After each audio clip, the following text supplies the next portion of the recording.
Morning, I'm Raki Phillips. I'm the CEO of Ras Al Khaimah Tourism Development Authority. I've been in the region for about 15 years right now. Hospitality, hotels has been in my life since I was probably 18 or 19 years old. I went to hotel school. I'm from Orlando, Florida, which is one of the hotel capitals of the world. And so for me, this is something that I really enjoy to be part of. Yeah, well, good morning, and I really appreciate you taking a few moments to speak to us today. It's my pleasure. Let me start with some congratulations. You've just taken up the role of the leadership role with the organisation. What are your ambitions for the year ahead? I did. I was very fortunate to be taking this role earlier this year, loving it. Very excited about the opportunities in Ras Al Khaimah. As you know, it's a developing destination, so we've got a lot of attractions that are coming on board. What Ras Al Khaimah is very unique in is we offer three wonderful opportunities, which is the beach, so sun and sand, stunning beaches, 64 kilometers of beachfront activities with some great hotels.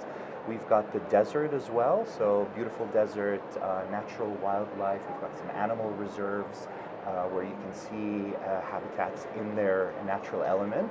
A lot of culture and history that dates back to about 7,000 years. And what we're most proud of is Jebel Jais, the highest mountain in the UAE. At 1,934 meters, we've got activities from top to bottom, and all the way on the top, the Jebel Jais Zipline, the longest zipline in the world, is one of our star attractions.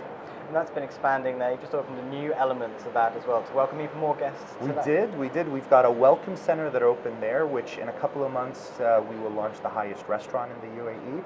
But to add to that, we launched our Zipline tour. And basically, where the Jebel Jais flight is a 160-kilometer Superman flight that you take across the mountain, the Zipline tour is actually about an hour and a half where you go through 7 zip lines and 9 platforms. So 9 different experiences. You zip through the mountain and get a bird's eye view of what it's like to soar through the mountain. It's a sit-down zip line rather than a Superman flight zip line, but great experience nonetheless.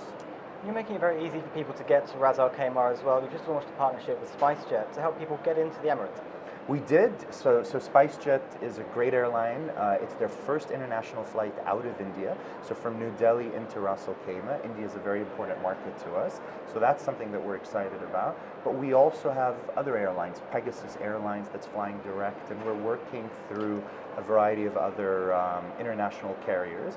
But not to also forget, those are the ones flying direct into Ras Al Khaimah, but Dubai International Airport, one of the busiest airports in the world, is only a 45-minute drive from Ras Al Khaimah. And as well as Sharjah International Airport, it's a 30-minute drive. So where Ras Al Khaimah is situated, I always like to say we're 3 hours away from 3 billion people. And you've been welcoming the industry to the Emirates as well. WTTC hosted the first of a kind event just a few weeks ago. Yeah, the World Travel Tourism Conference, WTTC, was hosted. The North Africa and Middle East conference was hosted in Ras Al Khaimah. We had recently built a purpose-built convention center called Al Hamra Convention Center earlier this year. And beautiful standalone convention center. We were able to host WTTC there, had great events, and it gave us an opportunity to showcase the destination, not just from a MICE perspective, but also to show Al Jazeera Al Hamra, which is a historical fisherman's village from the 18th century where we hosted the gala event, the Ritz-Carlton out in the Wadi in the desert, which also we had some welcome receptions, but to also have international travelers see the options that are available in Ras Al Khaimah. Yeah, we started with some congratulations and we'll finish with some congratulations. Recognized by the Middle East leading adventure tourism destination by the World Travel Awards. Are accolades like that important for you and for your marketing department? They are, because we're really positioning Ras Al Khaimah very different than some of our neighboring destinations. Ras Al Khaimah is an adventure destination. It's a family-friendly destination. There's a lot of opportunities, as I mentioned earlier, from sun, from the mountain, from the beach. But there is a lot of importance to be able to do that.